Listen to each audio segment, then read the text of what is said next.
Estamos no ar com mais um episódio do podcast 3x4, podcast e videocast de política do Brasil. De fato, aqui você não só escuta, não, você também assiste as análises dos principais acontecimentos políticos do nosso país. Eu sou a Nara Lacerda, vou pela próxima 1 hora com você aqui no podcast 3x4, muito bem acompanhada pelo Igor Carvalho, repórter de política do Brasil. De fato, tudo bem, Igor? Tudo bem, Nara? Mais uma semana, bora!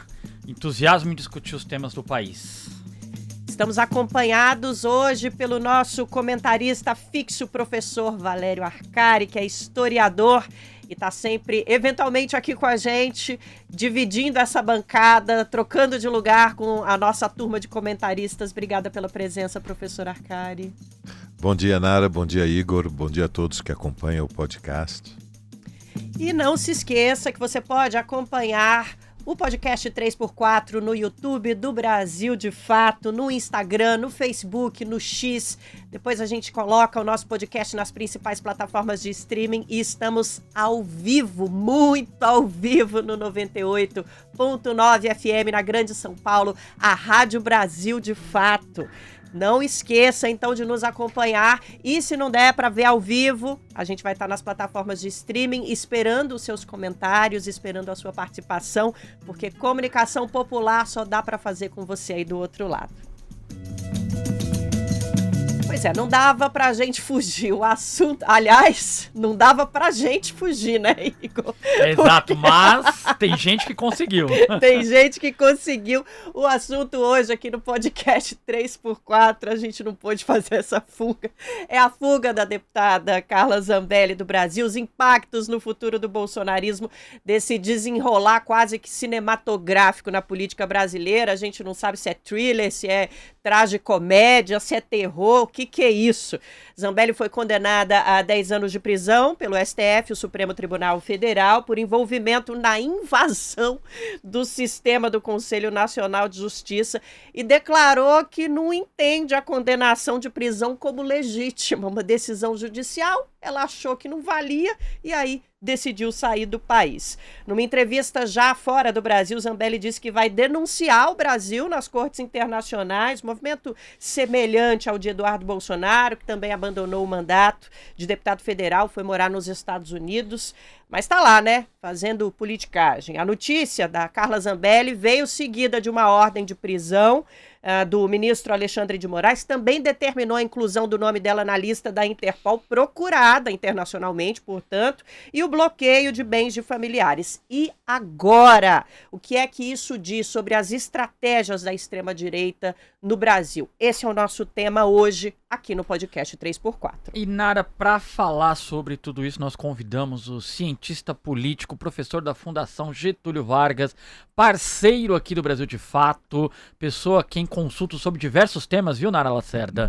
O professor Cláudio Couto. Muito bem-vindo, Cláudio Couto. Obrigado, gente. Prazer estar aqui com vocês. Obrigado pelo convite novamente. Legal. Couto, quero começar contigo. Nós estamos falando de Alan dos Santos, nós estamos falando de Eduardo Bolsonaro, Carla Zambelli. Lembrar que o Jair Bolsonaro ensaiou durante o carnaval um exílio na embaixada húngara em Brasília de 2 dias. O que acontece com a extrema-direita brasileira, ou o que está acontecendo com a extrema-direita brasileira, Couto, que no discurso o argumento da violência está sempre presente, mas na prática, na ordem do dia, ela tem se afugentado. O que acontece com a extrema-direita brasileira? Que quadra da história habita a extrema-direita brasileira, Cláudio Couto? Olha, eu acredito que na realidade a extrema-direita brasileira percebeu que se der bobeira vai para cadeia. Acho que esse é o primeiro ponto. Muita gente aí pelo menos, né? Por conta dos seus próprios atos, né? Das próprias atitudes que tomou. E é por isso que a gente tem aí essa debandada de lideranças da extrema-direita que vão para lugares longínquos onde acreditam ou até de fato talvez consigam ficar longe das garras da justiça, né? Porque afinal de contas, né, não há possibilidade, pelo jeito, por conta do tipo de acordo que o Brasil tem com os Estados Unidos, deles serem extraditados de lá. Eu estou falando isso porque Paulo Figueiredo, porque Alan dos Santos estão lá. A Zambelli pelo que consta, ainda não foi para a Itália, está ainda nos Estados Unidos. Então, acredito que podem, ao se autoasilar nesse lugar. Ah, e claro, estou esquecendo ainda do Eduardo Bolsonaro, que, enfim, não tem, pelo menos até esse momento, nada muito efetivo contra ele, ou pelo menos quando foi para lá não tinha nada muito efetivo, agora até tem, porque se abriu uma investigação para ele por conta de obstrução do processo, de coação no curso do processo, mas enfim, perceberam que precisam cair fora do país para não terem que responder à justiça pelos crimes cometidos. Então é disso que se trata. A gente tem uma extrema-direita que, na prática, é um grupo criminoso, né? Porque atenta contra a democracia, porque desrespeita o Estado de Direito, porque não respeita basicamente a lei do país em que vive. E daí tem que fugir. Arcari, que te parece? Que estágio vive a extrema-direita brasileira? E eu não disse na pergunta ao Cláudio Couto, mas insiro agora que além desses atores da extrema-direita, os golpistas do 8 de janeiro se espalharam pelo continente também. Argentina, Chile, Peru, tivemos vários brasileiros encontrados daquela turma que tentou invadir a sede dos três poderes em 8 de janeiro de 2023. Sim. Eu diria, Igor, Nara e Cláudio, que nós temos um paradoxo. Um paradoxo é uma contradição um pouco contrafactual, aquela contradição que nos deixa desconcertados. Qual é o paradoxo? Embora o regime democrático liberal no Brasil seja frágil, nós temos os tribunais superiores, em particular o Supremo Tribunal, com uma decisão firme de fazer um julgamento que é de natureza político, mas que seja uma sinalização severa de que a ação semi-insurrecional do 8 de janeiro não vai permanecer impune. Então, isso tem uma enorme importância, porque, como nós sabemos, a democracia liberal no Brasil não foi capaz de fazer um julgamento dos crimes da ditadura militar, ao contrário dos países vizinhos. Então nós temos um paradoxo, que é o fato de que, do ponto de vista jurídico-político, a extrema-direita está na defensiva, e o mais provável é que o núcleo central da conspiração golpista venha a ser condenado e eventualmente preso, pelo menos por algum tempo. Mas, por outro lado, a rigor, quando nós consideramos outras variáveis, por exemplo, a relação social e política de forças, a extrema-direita tem um peso gigantesco dentro do Congresso Nacional. A extrema-direita tem posições nos governadores do triângulo estratégico, São Paulo, Rio de Janeiro e Minas. Hoje mesmo, Zema, o governador de Minas Gerais, dá uma entrevista à Folha em que diz que não sabe se houve uma ditadura militar, que isto é um assunto para especialistas. Ai, meu Deus. Ele não seria historiador. Portanto, há uma controvérsia historiográfica na opinião do governador Zema, se existiu ou não uma ditadura militar no país, que é, como nós sabemos, uma polêmica que só existe na cabeça do governador Zema, e, ao mesmo tempo, anunciou a disposição de defender um indulto para o Jair Bolsonaro por uma condenação que ainda não ocorreu. Portanto, é uma sinalização preventiva de que ele, governador, não reconhecerá uma decisão do Supremo Tribunal de condenação de Jair Bolsonaro. Então, veja, vamos dizer as coisas como são. A extrema-direita não só tem audiência na massa da burguesia, no sentido que Marx atribuía ao conceito, ou seja, quando pensamos a classe dominante num sentido alargado, 2,5 milhões de proprietários de capital, médios, grandes burgueses, mas a extrema-direita tem audiência num colchão da classe média proprietária dos pequenos negócios, estamos falando de mais 5, 6 milhões de pessoas, e ela conseguiu também despertar alguma simpatia no que nós podemos chamar os remediados entre os trabalhadores, ou seja, as pesquisas mais recentes, a Quaest de ontem, ela sinaliza que entre os que ganham acima de 2 salários mínimos, prevalece a desaprovação ao governo, e nós já sabemos que aí o bolsonarismo tem também influência. Qual é o paradoxo? Então, concluindo, embora na defensiva e iniciando este movimento de diáspora, uma espécie de êxodo preventivo para evitar a cadeia, a extrema-direita está na luta pelo poder, é uma corrente de combate, fez atos ainda neste primeiro semestre em Copacabana, em São Paulo, reuniu dezenas de milhares de pessoas e impõe um cala-boca, para concluir, Igor, as pré-candidaturas que na direita flertam com a extrema-direita e querem substituir o que seria o lugar do Jair Bolsonaro. Sim. E ela tem força para dizer: calem a boca, por enquanto Jair, o capitão, ainda é o candidato. E saibam aqueles que cruzarem a linha, ou seja, não vai ter rasteira, porque ninguém derrota o Lula sem o apoio de Bolsonaro. E, portanto, a palavra de Bolsonaro ainda conta muito nesse país. Então, temos uma situação que é paradoxal. Zambelli tem esta espetacular fuga, mas está tudo ainda em disputa. Professor Couto, voltando aqui a conversar com o senhor, é interessante a gente observar os países que os fujões escolhem para se abrigar, né? Alan dos Santos, Eduardo Bolsonaro, Zambelli num primeiro momento foi para os Estados Unidos, né, de Trump, a maior liderança de extrema-direita do mundo. Zambelli pode ir para a Itália, né, segundo o falatório, a Itália de Giorgia Meloni, também de extrema-direita. Jair Bolsonaro teve aquele ensaio bizarro de fuga, exílio, sei lá, na Embaixada da Hungria. A gente pode dizer, professor Couto, que há uma rede internacional desse setor político se consolidando para servir de abrigo para esses pares, ou a coisa é mais mambembe ainda?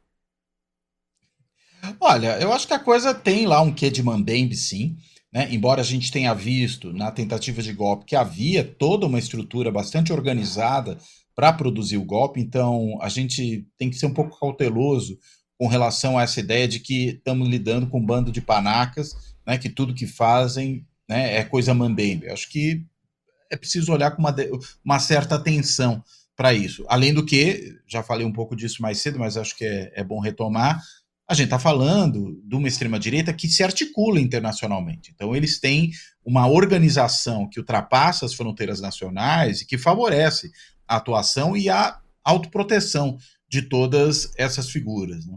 Acho que a ida da Zambelli para a Itália, eu falei um pouco da questão americana, que é difícil que ela seja extraditada dos Estados Unidos por conta do tipo de acordo legal que o Brasil tem com os Estados Unidos. Mas no caso da Itália, o cenário dela é um pouco menos alvissareiro para a sua tentativa de fuga. E por que eu digo isso? Tem sido apontado que no caso da Itália não existe a vedação, antes de mais nada, para a extradição de pessoas com cidadania italiana.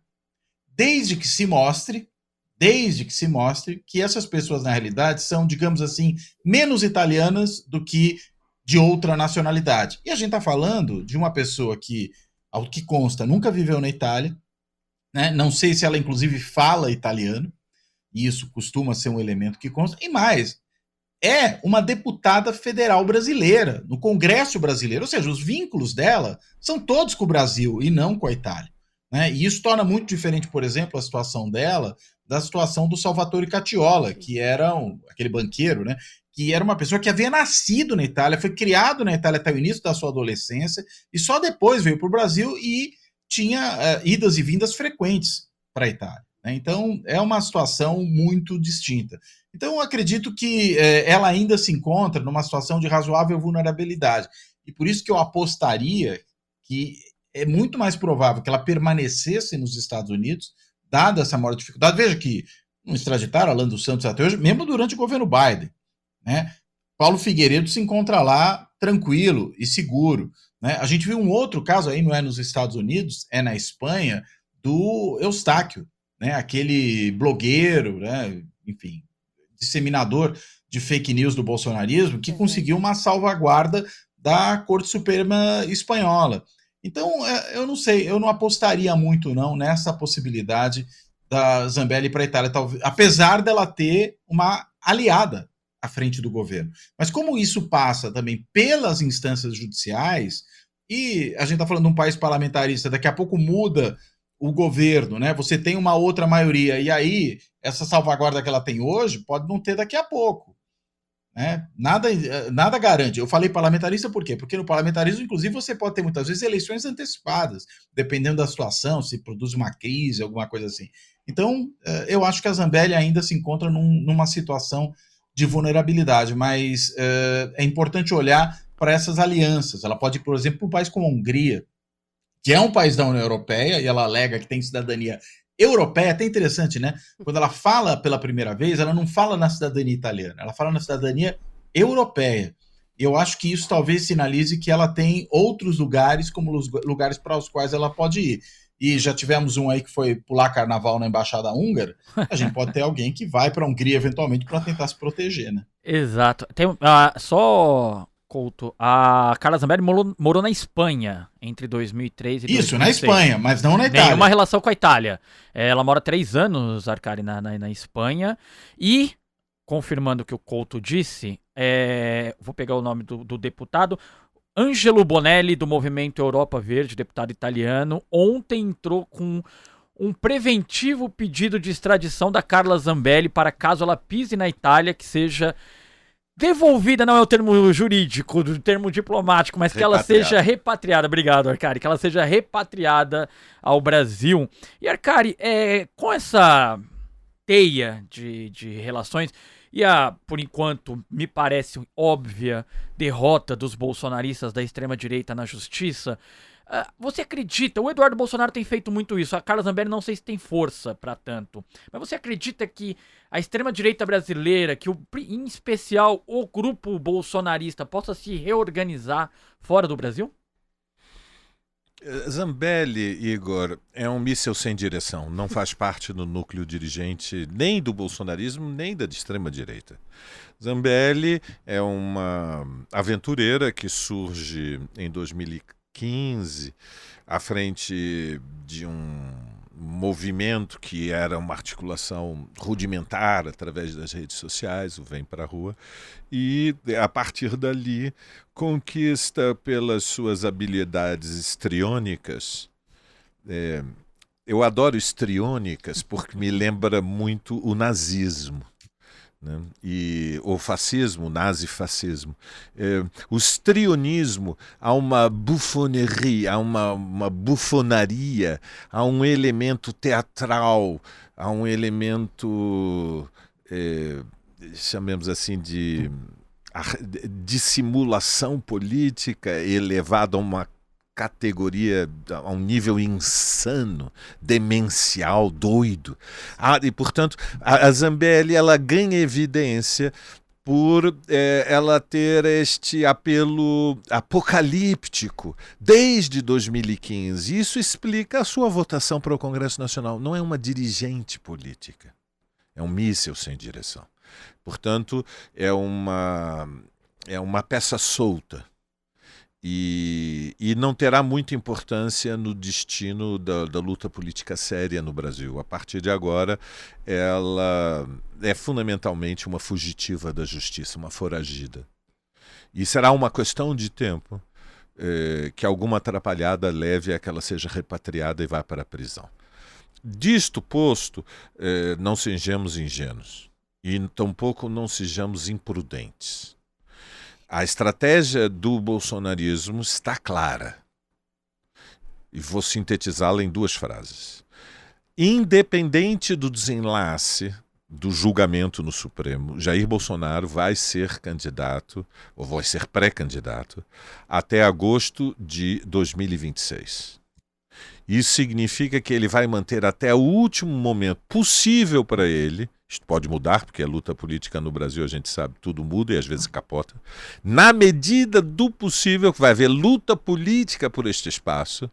E, portanto, nós estamos falando de frações poderosas da burguesia que, em 2022, deslocaram, colocando a mão do nariz e fechando os olhos para o voto em Lula para evitar Bolsonaro. Hoje, a articulação inverteu. A Frente Ampla não se está articulando para reeleger Lula. A Frente Ampla, sejamos lúcidos, pelo, infelizmente, o enfraquecimento relativo do governo Lula, está se construindo uma frente ampla da direita com a extrema-direita para silenciar Bolsonaro e impor ao bolsonarismo uma candidatura como a do atual governador de Tarcísio. Essa luta política vai atravessar todo o próximo semestre.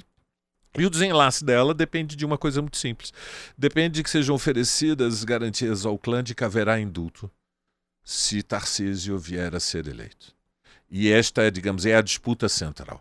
Do ponto de vista da esquerda, a oportunidade está clara. A divisão entre a direita e a extrema-direita abre um caminho que favorece a reeleição do Lula. Explorar essa divisão é central do ponto de vista da tática da esquerda. E isso, na minha opinião, tem como uma pré-condição que a gente precisa inverter a conjuntura, a situação desfavorável da conjuntura daqui até o final do ano. Nós estamos na defensiva, eles estão na ofensiva, é óbvio. Professor Couto, o senhor tem um repertório imenso no estudo dos controles, né, da defesa da nossa democracia e das relações das instituições do nosso país. Diante desse repertório que o senhor tem, quais são as consequências de um movimento como o de Carla Zambelli para a nossa institucionalidade, para o nosso meio jurídico aqui no Brasil? Olha, acho que primeiro mostra que alguns dos atores que movimentam esses instrumentos aí de controle e de defesa da democracia comeram mosca, né? Acho que isso ficou muito evidente. A gente nota agora a PGR pedindo, né, a prisão preventiva dela, isso foi atendido pelo ministro Alexandre de Moraes. Já existe, inclusive, um encaminhamento à Interpol, né, de um mandado internacional de prisão para Carla Zambelli. Agora, mostra o seguinte, que essas instituições, embora eu acho que elas estejam operantes, e o fato da gente ver nesse momento esse julgamento no Supremo para os golpistas nas suas mais variadas participações, né, sejam aqueles que são os artífices propriamente do golpe, Bolsonaro e Caterva, né, aquele monte de militar ali de médio escalão que também participou do processo, mas também os peixes miúdos, que foram lá no 8 de janeiro depredar tudo para tentar produzir algum tipo de ação militar que depois os mantivesse, eles, os militares, né, nas sedes dos três poderes, né, todos esses estão sendo julgados no Supremo. Agora, de vez em quando, o pessoal vacila, e acho que no caso da Carla Zambelli, que inclusive já tinha aí a condenação definida, estava na instância de recurso nesse momento, ela poderia já ter tido os seus passaportes, né, retidos. Embora a gente sabe que ela se evadiu do Brasil por terra, né? Ela foi para a Argentina, ali o controle é muito menor, até com RG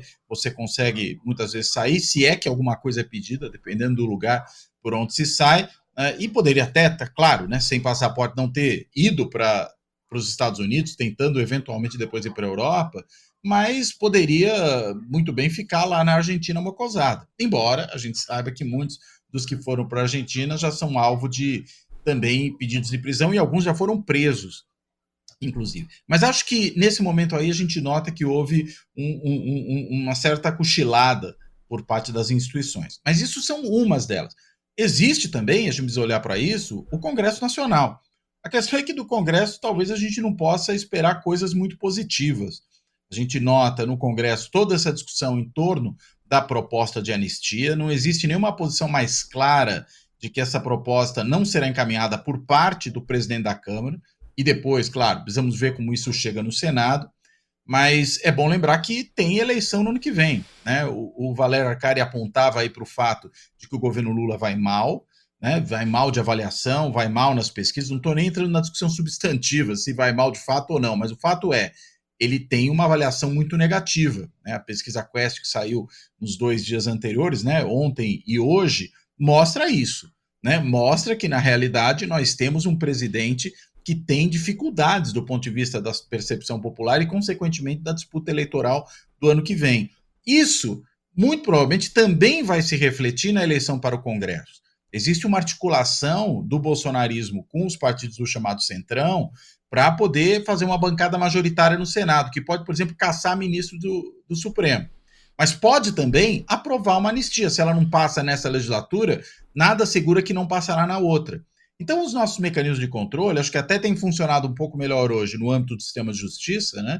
No Judiciário e no Ministério Público, a despeito de certas vaciladas, né, que esse pessoal dá, né, certas comidas de mosca, mas a gente não pode dizer o mesmo do ponto de vista do Poder Legislativo, que tende a ser muito mais subserviente, muito mais cooperativo com a extrema-direita do que tem se mostrado aí o Poder Judiciário e o próprio Ministério Público, né, no caso da PGR, neste momento, né?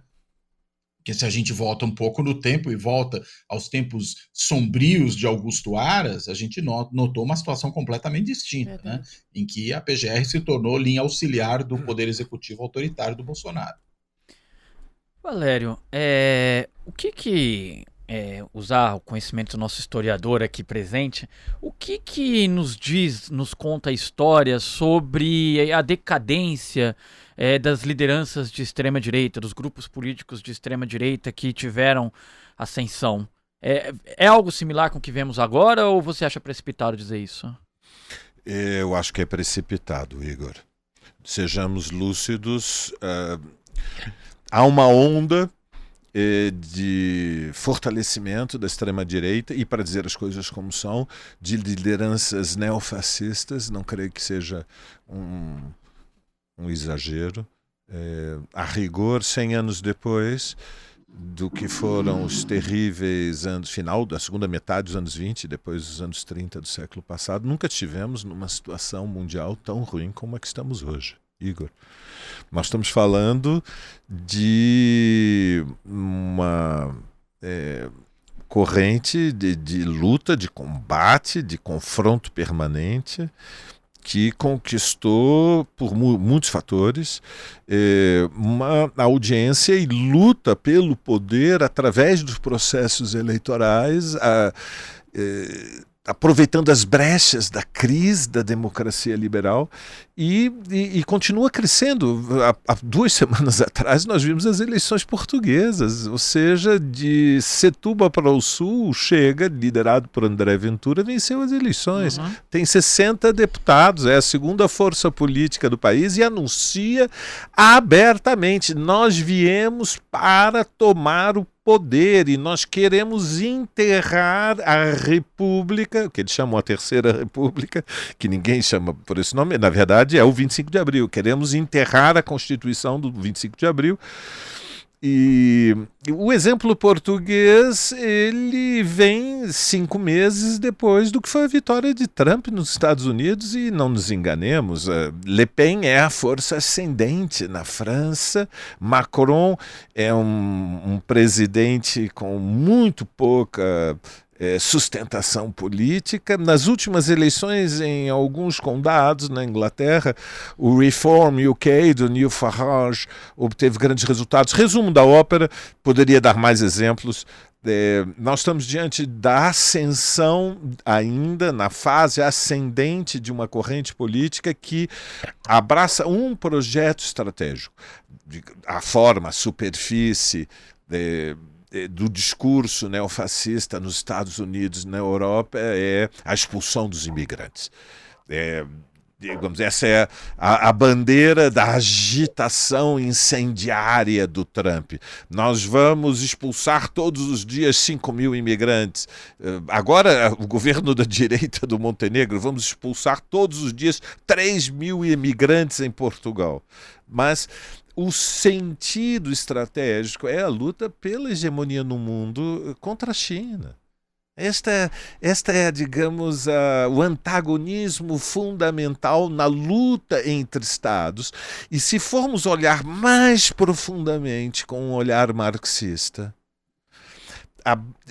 nas entranhas do capitalismo, para além da disputa entre os estados, está o destino histórico do capitalismo. Ou seja, o sistema está com um movimento de rotação cada vez mais lento. É um coração dentro de um corpo que não consegue mais movimentar a quantidade de sangue. Então, a pulsação do capitalismo é muito lenta, porque ele aposta na extração infinita de valor, seja da natureza, seja do trabalho humano, reduzindo a natureza a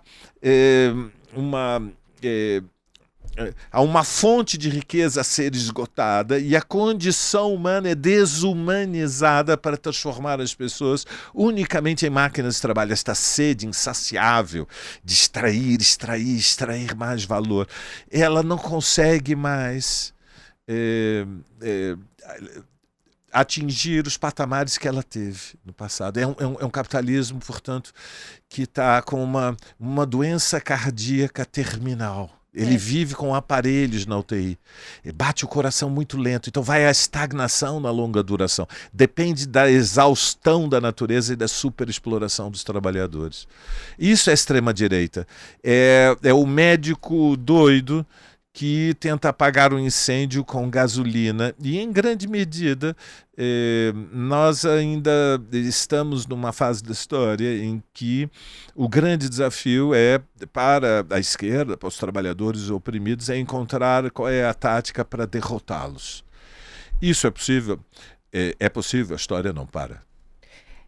Vou pedir uma licencinha para minha diretora antes da gente ir para o intervalo, porque o capitalismo está na UTI, nas palavras do professor Arcari, mas também nas palavras dele, o bolsonarismo não. Então convido você a ler o último artigo do professor Valério Arcari, na coluna dele no Brasil de Fato, Bolsonarismo não está na UTI, para você continuar com essa aula incrível que a gente está tendo aqui, tanto com o professor Couto quanto com o professor Arcari. Obrigada pelas considerações. Vamos para o nosso intervalo rapidinho, para daqui a pouco continuar essa conversa? Você já sabe, né? Como sempre, no nosso intervalo eu tenho um convite para te fazer. E dessa vez é para você ficar muito bem informada e muito bem informado. Se você quer ter acesso a uma cobertura jornalística independente, de qualidade, comprometida com trabalhadoras e trabalhadores e com a comunicação popular, assine a newsletter, o nosso boletim semanal do Brasil de Fato. Toda semana você recebe em primeira mão as nossas análises, conteúdos exclusivos para te ajudar a entender o que está acontecendo no Brasil e no mundo. O link é brasildefato.com.br/boletim, é de graça. Está disponível, inclusive, esse link na descrição do episódio aqui do nosso podcast. E você também pode acessar pelo QR Code que está disponível. Olha que chique, gente! Está disponível na tela. É só apontar o seu celular. Nós estamos fino demais. Vamos voltar para o nosso podcast 3x4. Professor Cláudio Couto, pensando com o nosso olhar lá em 2026, Jair Bolsonaro neste momento inelegível, uma corrida no Congresso Nacional pela anistia pré-julgamento, Eduardo Bolsonaro, o filho mais próximo politicamente do pai, nos Estados Unidos, aliados fugindo para outros países. É possível imaginar uma direita unida em 2026 nas urnas? Olha, eu acho que é possível sim. Eu acho que é possível. E acho até que esse cenário já está se desenhando, né? Embora a gente tenha vários postulantes a essa candidatura da direita, e aí eu, quando falo da direita, falo desde a direita, que a gente poderia chamar aí de moderada, até a extrema-direita bolsonarista, embora a gente tenha muita gente aí querendo entrar nesse bolo, tem Caiado, tem Ratinho Júnior, tem Zema, tem Tarcísio, tem os próprios membros da família Bolsonaro, ou seja, tem um monte de gente querendo embolar. Mas, primeiro, não descartaria que esse processo se afunilasse até a gente chegar na disputa do ano que vem, né? E mesmo que ele não se afunile por completo, que nós tenhamos mais de um candidato nesse campo, é líquido certo que a gente não terá uma eleição que se resolverá no primeiro turno, né, com a candidatura do presidente Lula. Estou dizendo isso porque ele certamente deve ser candidato, e aí, consequentemente, deve levar consigo um bom cabedal de votos, impedindo uma eleição que se resolva no primeiro turno, seja a seu favor, dada a avaliação que ele tem hoje, que é uma avaliação ruim para quem quer disputar uma reeleição, mas é o suficiente para impedir que qualquer um desses candidatos, com essa divisão que deve haver ainda de candidatura na direita, vá unificada já para o primeiro turno.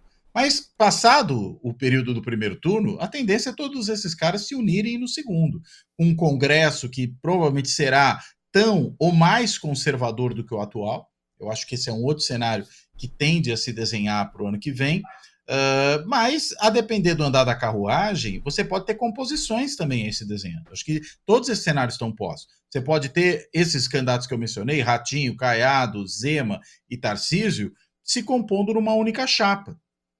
Você pode ter um de cabeça, outro de vice, ou alguns deles percebendo que a disputa vai ser mais favorável a um desses nomes, postulando uma posição no Senado, e aí coloca-se também como eventual candidato à presidência do Senado, ou até algum papel importante ali, enfim. A gente tem várias composições possíveis. Eu não descartaria que a direita se unisse, inclusive num eventual primeiro turno, com mais de um candidato, com um acordo de cavalheiros, de um pacto de não agressão mútua. Acho que isso também é muito provável. E claro, tudo isso considerando que Bolsonaro, propriamente dito, já é carta fora do baralho. Ele não será candidato no ano que vem. Está inelegível e muito provavelmente termina esse ano preso, se não for agido, porque a gente sabe que isso também pode vir a acontecer. De qualquer modo, embora ele insista que é o nome ainda válido, mas não é realista considerar isso. Mas ainda colocando mais um cenário possível. Tirando o Tarcísio, que eu acho que não entra na disputa se houver alguém da família Bolsonaro, acho que todos os outros podem entrar na disputa nesse caso.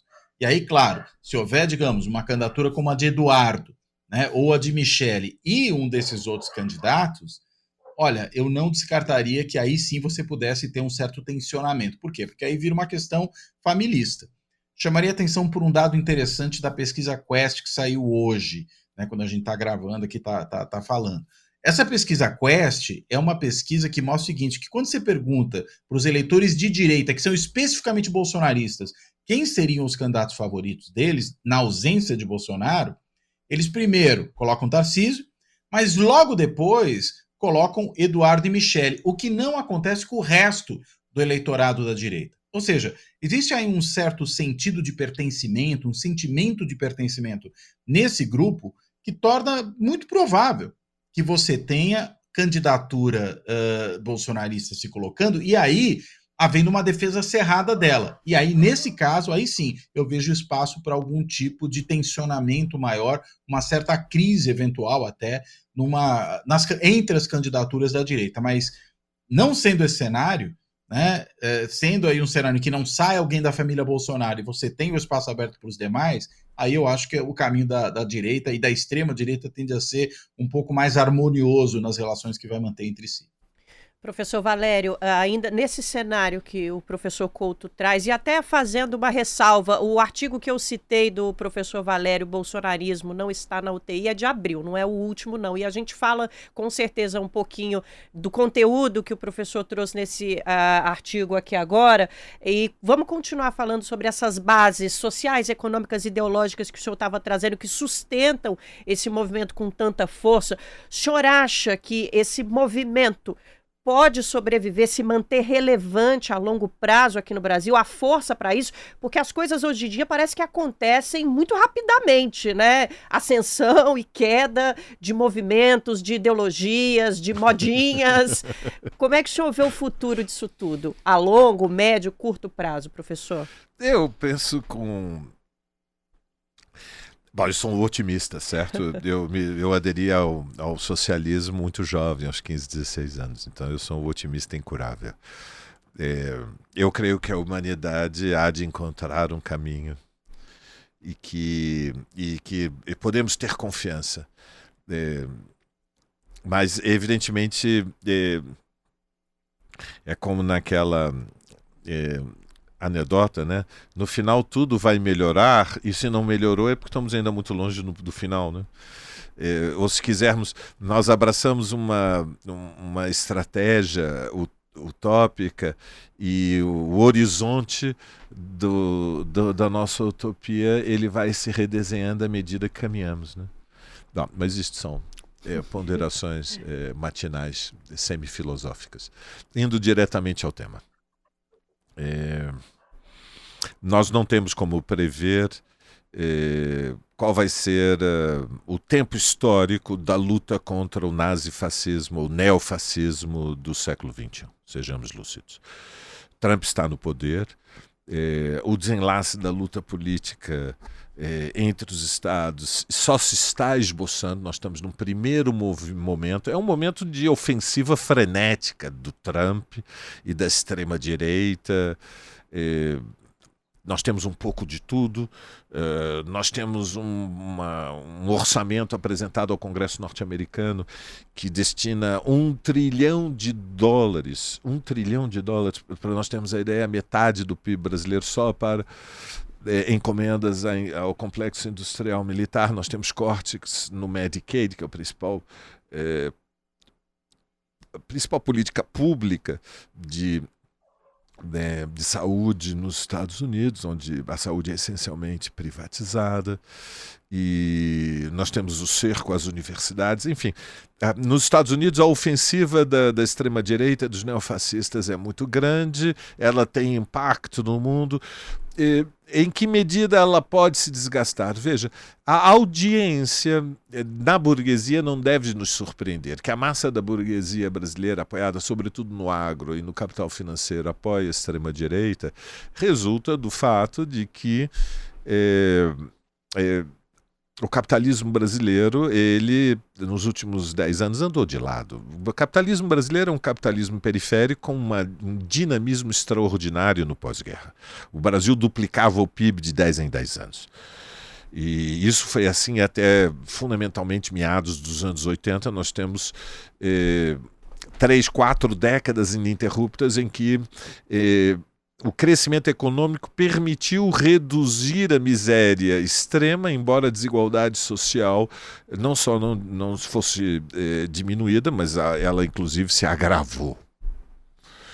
E a partir dos anos 90 nós tivemos 3 décadas em que nós podemos falar de 2 períodos. Um primeiro período em que há desaceleração, mas nos últimos 10 anos há estagnação. Isso é um fenômeno completamente novo para um país como o Brasil, sim, que é a maior economia capitalista ao sul do planeta. Então não nos surpreenda que a burguesia brasileira diz menos Estado. Ela está dizendo construir um regime democrático liberal. Tem eleição de 2 em 2 anos, mas vamos falar de coisas sérias. A Previdência Social ficou cara demais. Tem 42 milhões de pessoas recebendo benefícios na Previdência. Querem que todo mundo receba isso? Não pode. É caro demais. A saúde pública é caro demais. O orçamento público ele é devorado, o que sobra da Previdência é devorado pela saúde. E não fosse isso bastante, vocês estabeleceram políticas públicas de transferência de renda que beneficiam 20 milhões de famílias. O que é isto? Ficou tudo caro demais, então tem que reduzir os custos públicos e o Estado não pode continuar fazendo indefinidamente a expansão da dívida pública. Isso não é sustentável e os donos do grande dinheiro, os investidores, como eles gostam de chamar-se a si próprios, eles não vão continuar comprando os títulos públicos se eles não ganharem mais. A rolagem dos juros tem que subir. Então o Brasil já pratica taxas de juros que estão sempre ali, mas isso há 30 anos, entre os 5 primeiros países do mundo. Então, que a burguesia faça exigências de um extremismo radical que são vocalizadas por estes neofascistas, né, esses candidatos a Hitler e a Mussolini, e esse discurso é internacional, agudo no Brasil, pelas nossas tendências peculiares, as nossas peculiaridades nacionais. Isso não deve nos surpreender. O que é extraordinário, entretanto, e agora vou do dedo na ferida, o dedo na ferida, Nara, Igor, Cláudio, o dedo na ferida é que o aumento dos impostos sobre as camadas médias proprietárias e podemos chamar os setores médios da classe trabalhadora, que já ganham acima de R$ 5.000, e a renda familiar pode ser de 10, 12 e acima de R$ 12.000. O aumento do imposto de renda, o custo da educação privada para o filho, o custo dos planos de saúde para os dependentes mais velhos. Tudo isto arruinou o que era uma dolce vita das classes médias que, em grandes centros urbanos, viviam no Brasil com um padrão de vida que era um pouco inferior, evidentemente, ao das camadas médias dos países centrais. Mas tinha até serviçal dentro de casa, mas né, tinha as domésticas, e você não tem 7 meses de inverno siberiano. Então, é isto que explica a radicalização das classes médias, se quisermos, dos remediados, contra os pobres. E este é o discurso da guerra contra os miseráveis, da guerra contra da masculinidade contra as mulheres, dos héteros doidos contra os LGBTs. Há uma que nós podemos chamar uma infernização da luta política, em que os privilegiados eles saíram do armário. E aí nós temos a vereadora fascistoide aqui de São Paulo. Eu sou branca, bonita e rica. E aí vocês entendem a expressão explícita, porno-chanchada da decadência a nacional. Culpa nunca é do capitalismo, é sempre do pobre, né? Vamos lá. A burguesia precisa saber que em semana que o Palmeiras perde, Arcari baterá com mais força aqui nesse programa. Você percebeu? É isso. Você viu? Vamos lá, Igor Carvalho. Cláudio Couto, as fugas recentes, elas... na sua opinião, elas deveriam ser um alerta? Vou mais além. Deveria ser, neste momento, já analisado uma prisão preventiva de Jair Bolsonaro para que ele não cumpra o expediente de seus pares? Olha, eu acho que pelo menos faria sentido, no caso do Bolsonaro, a gente ter uma tornozeleira, né? Para saber por onde ele anda. Tem sido defendido mesmo, se não a prisão preventiva, né, para não banalizar esse instrumento, embora ele já tenha sido banalizado em outros contextos, a gente viu muito bem isso no caso da Lava Jato, pelo menos para se saber por onde ele anda, para saber, por exemplo, se ele não anda se aproximando da fronteira argentina. Acho que essa é uma das questões aí que tem que ser consideradas, né, porque é o que você colocou. A gente tem um expediente que foi sendo adotado, Igor, por diferentes lideranças dentro dessa extrema-direita. O próprio filho do Bolsonaro, a Zambelli, enfim, já falamos deles aqui hoje. Agora, é uma coisa que precisa ser muito bem justificada, porque a dificuldade de você impor uma medida como essa, uma figura como Bolsonaro, que galvaniza muitas emoções, muitos afetos, muito apoio político junto a uma certa base, é você acabar, na realidade, o municiando, você dando munição para inflamar ainda mais essa base, né, e produzir, portanto, um fato político que pode ser favorável a ele. Então, acho que muito da cautela na aplicação desse tipo de medida passa por aí. Evitar tornar justamente a figura central da extrema-direita brasileira alguém que, ao sofrer uma penalidade, vai poder reforçar ainda mais esse discurso, essa narrativa de vitimização e de perseguição. Então, acho que é esse o cuidado, mas há indicadores de que talvez mesmo esse cuidado tenha que ser relativizado, porque muito pior do que ele conseguir inflamar sua base com essa autovitimização é ele fugir, né? É ele sumir, porque, além de tudo, isso jogaria a justiça numa situação de desmoralização, o que é muito preocupante e é muito grave para o próprio funcionamento da democracia e para a continuidade dessas ações de defesa da democracia em relação aos ataques da extrema-direita. Perfeito. Vamos, então, de dicas culturais para a gente se encaminhar para o encerramento do nosso podcast 3x4. Queria agradecer muito a presença do professor Cláudio Couto, a presença do professor Valério aqui com a gente mais uma vez. E vou começar pelo senhor, já sei qual é a recomendação, mas não vou dar spoiler. Qual que é a recomendação de hoje para os nossos ouvintes, professor Valério, e por quê? Bom, aqueles que acompanham o podcast, o Brasil de Fato, sabem que eu tenho uma relação forte com a Revolução Portuguesa. Eu sou carioca e vivi no Rio de Janeiro até os 9 anos de idade, mas a minha família saiu do Brasil depois do golpe de 64, em 66. A minha mãe, na verdade, trabalhava no Itamaraty. Depois de 64 ela cumpriu missões pela América Latina, foi para a ONU durante um período, mas depois não dava mais. Então era Brasília ou o exterior e ela foi obrigada a aceitar Lisboa, era Salazar. Eu vivi até 78, dos 9 aos 21 anos. Voltei sozinha, minha mãe depois seguiu a sua carreira por outros lugares do mundo, meu irmão ficou em Lisboa. E na aurora dos meus 17 anos, explodiu o 25 de abril e eu participei do processo revolucionário. Nos primeiros 6 meses ainda fui para a França, eu fiz baccalaureat, passei no exame, fui estudar na Universidade de Paris, mas depois desisti da universidade, desisti de Paris e voltei para Lisboa, que era a cidade mais livre do mundo, e o que eu podia aprender em Lisboa era muito superior do que a Universidade de Paris podia me oferecer. Há um filme, um documentário feito por um argentino-brasileiro. Eu acho que o Carlos Pronzato não se ofende se eu dizer que ele já é meio baiano. Ele fez vários documentários e o ano passado, no aniversário de meio século da Revolução Portuguesa, do início da Revolução Portuguesa, o mais divertido foi 75, na verdade, né? O grande ano foi 75, foi o ano da reforma agrária, da ocupação das fábricas, da derrota do golpe, da tentativa de golpe fascistoide do 11 de março, da nacionalização de 70% quase do produto interno bruto, da indústria, enfim. E a experiência do poder popular. Pronzato fez um documentário, Memórias do 25 de Abril, e ele está hoje no Brasil fazendo a divulgação, e no próximo sábado 1h30. Isso. 9h30 da noite. Vamos ter a oportunidade de ver o Memórias do 25 de Abril, 50 anos da Revolução dos Cravos. Essa é a minha dica cultural.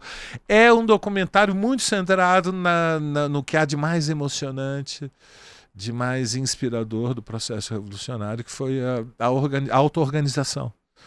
Aquilo que, em linguagem marxista, nós chamamos os embriões do poder popular, ou seja, quando aqueles que sempre foram oprimidos, explorados, dominados, encontram na ação coletiva e na experiência plural de democracia, com controvérsia, disputa, tendências, moderação, radicalismos, encontram a confiança de que podem mudar o mundo pela ação coletiva. E o documentário ele se apoia em filmagens da época. Tem um roteiro sempre muito pedagógico, como são os documentários do Pronzato. Não percam. É isso. Memórias do 25 de abril, 50 anos da Revolução dos Cravos, que tem essa exibição que o professor trouxe aqui pra gente, mas também vem sendo exibido em universidades e centros culturais no Brasil todo. Então, se você digitar aí na sua plataforma de busca preferida, você vai ver qual é a movimentação do documentário pelo Brasil. E eu passo a palavra agora para a recomendação cultural do professor Couto, que é que o senhor trouxe para a gente hoje, professor. Olha, é também um documentário, né? E é um documentário sobre essa figura notável que acabou de nos deixar, que é o Pepe Mujica. É um documentário que foi produzido por um grande cineasta sérvio, né? O Emir Kusturica, que tem, aliás, um outro filme muito bom, antigo já um pouquinho agora, lá dos anos 90, que se chama Underground, Mentiras de Guerra, que acho que é um filme que vale muitíssimo a pena ver. Esse não é um documentário, é uma ficção. Mas nesse novo, ele leva ali uma conversa e vai mostrando aspectos da vida do Pepe Mujica.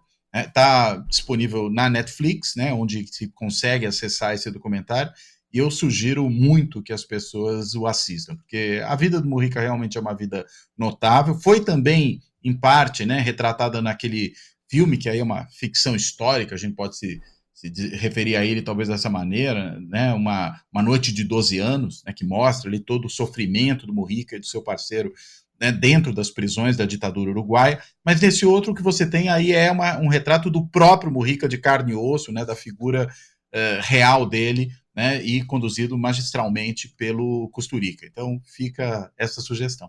É o Pepe, Uma Vida Suprema, está disponível na plataforma de streaming Netflix. Quem está vendo a gente nas telas pôde assistir alguns trechinhos. O incrível desse documentário é que a gente pode ver de verdade como é possível um político levar uma vida simples junto do povo e ter isso como ideologia, né, Igor? Isso, eu vou contar uma história, Nara, pro Couto.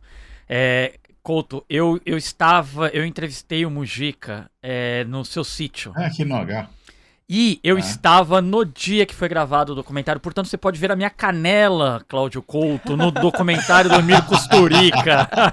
Eu estava entrevistando quando ele chegou no sítio para fazer a diária no sítio do Mujica e conhecer a Lucia Topolansky, sua companheira. Então, ele gravou toda a entrevista especial. E eu fiquei aguardando, porque demorou quase 4 anos pro filme sair. Eu falei, não, vou aparecer no documentário do Kusturica entrevistando o Mujica. Eu teria que arrumar uma forma de enquadrar isso em casa, né, Valério? Quando vou ver o filme, esperei aparecer pelo menos 10 segundos, 20 segundos, alguma coisa assim. A entrevista foi toda gravada, né? Repórter no calor do momento. Exato. Aparece a minha canela por uma fração de segundo. Mas você reconheceu. A minha canela... Você não... Eu e a minha mãe sabemos que eu estou naquele filme, Valério. E agora todo mundo que tá ouvindo também o nosso podcast 3x4. Participação especial do Brasil de Fato, Igor Carvalho. Eu vou ver de novo, prestando atenção para ver a canela, porque eu acho que na primeira vez ela me passou desapercebida, mas agora eu vou olhar com lupa para ver a sua canela ali. Professor Cláudio Couto, da Fundação Getúlio Vargas, cientista político da nossa Universidade de São Paulo, a nossa USP, obrigada demais por essa presença e pela divisão desses conhecimentos aqui no nosso podcast 3x4 hoje. Até uma próxima. Até uma próxima, Nara, Igor, Valério, foi um prazer. Posso só fazer mais um comercial aqui rapidinho? Por favor. Que é de um livro que acabou de ser lançado, eu vou até pegar ele aqui atrás. Tô olhando pra ele desde que começou o programa, viu, Couto?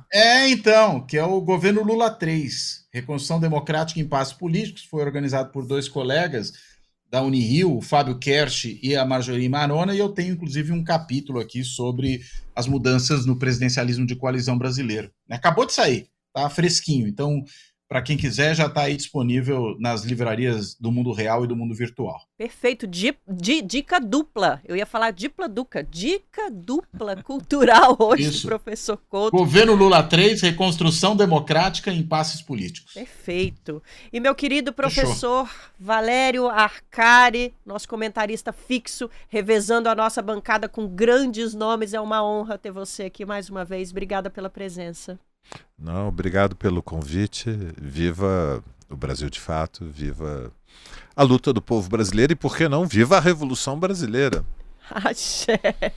É isso, a gente vai ficando por aqui, a gente agradece também a sua presença que ficou conosco até agora, as nossas ouvintes, os nossos ouvintes, os nossos espectadores e as nossas espectadoras. Igor Carvalho, daqui a pouquinho a gente se vê na redação, despeça-se da nossa audiência, companheiro. Mais uma semana, muito obrigado, Nara, um abraço, Couto, Valério, sempre muito especial estar aqui na Lacerda.